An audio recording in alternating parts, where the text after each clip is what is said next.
ওই দেখা যায় তাল গাছ, ওই আমাদের গা। ওইখানেতে বাস করে কানা বগির ছা। কিন্তু এসব ছড়া তো এখন বদলে গেছে। নেই সে তালের গাছ, এখন নেই সে ছোট গা, কবেই উড়ে চলে গেছে কানা বগির ছা। ধানের খেতে বিশেষ আবার কবেই পুঁটি মাছ, কাঠচোরেরা কবেই কেটে নিয়েছে তাল গাছ।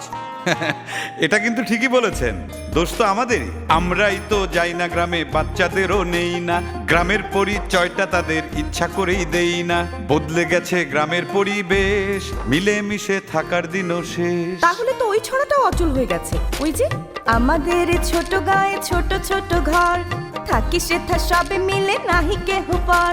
পাড়ার সকল ছেলে মোরা ভাই ভাই, একসাথে খেলি আর পাঠশালে যাই। এখন তো বলতে হবে ভাই ভাই ঠাই ঠাই, গ্রামেও এখন নেই সেই ভালোবাসা, নেই সেই মন।